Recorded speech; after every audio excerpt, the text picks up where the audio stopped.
पहिली गोष्ट हा व्हिडिओ कोणाला डिमोटिवेट करण्यासाठी नाही, पण आयटी फील्ड मधली एक रिअलिटी ज्याबद्दल कोणीच बोलत नाही. तर खरं सांगायचं म्हणलं ना, 2024 आणि 2025च्या बॅच मधून जे पास आउट झाले ना, त्याच्यापैकी 60% पेक्षा जास्त पोरांना जॉबच नाहीये.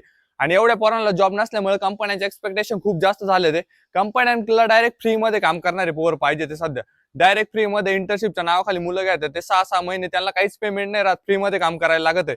दुसरीकडे बघितलं, पुण्यात राहायचं म्हणलं तर 10 ते 15 हजार रुपये खर्च एका मुलाला लागतो. तो स्वतःचा खर्च सुद्धा घरून पैसे घेऊन भरायला लागतो पोरांना जॉब करत असताना सुद्धा. दुसरी एक गोष्ट म्हणजे पोरं तरी एवढ्या फ्री मध्ये काम का करतात माहिती का? त्यांना एक एक्सपेक्टेशन आहे की पुढे जाऊन पेमेंट वाढेल, चांगलं पॅकेज होईल, चांगले पैसे कमावतील ते आपल्याला. पण त्यानंतर सुद्धा काय होणार माहिती का? एक मिडल लेवलला पोरग गेलं ना, त्याचं नॉलेज थोडं वाढलं, थोडं पॅकेज वाढलं ना, लगेच कंपन्या फ्रेशरची हायरिंग चालू करणार आणि जे मधले ज्यांचे पॅकेज वाढले ना, या लोकांना काढून टाकणार आहे. फ्युचर मध्ये असंच होणार आहे. टेक फील्ड मध्ये काही लय पैसे पाहिल्यासारखे जे आता आहे ना, आता जे लोक लय पैसे कमवत आहे ना, तशी परिस्थिती राहणार नाही थोड्या दिवसामध्ये. आणि एवढं सगळं असताना एक एज्युकेशन सिस्टम आहे, त्यांना माहितच नाही की एवढ्या सगळ्या पोरांना जॉब भेटू नाही राहिला. आयटी फील्ड मध्ये 60-70% पोरांना जॉब भेटत नाही, तरी पण एज्युकेशन सिस्टम बद्दल कोणीच चेंज करायला तयार नाहीये.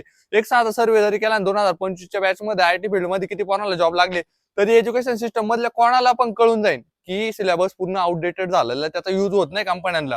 आणि पूर्ण पोरांची 4 वर्षाची डिग्री वाया जाऊ राहिली. ते तरी याच्यावर कोणी बोलायला तयार नाही. त्याच्यामुळे मी पोरांना सारखं सांगत असतो, बाई स्किलवर काम करा, स्किलवर काम करा. कॉलेजच्या डिग्रीच्या भरोश्यावर राहून काहीच होत नाही. बाकी तुम्हाला काय वाटतं ते कमेंट मध्ये नक्की सांगा. Best of luck. बाय.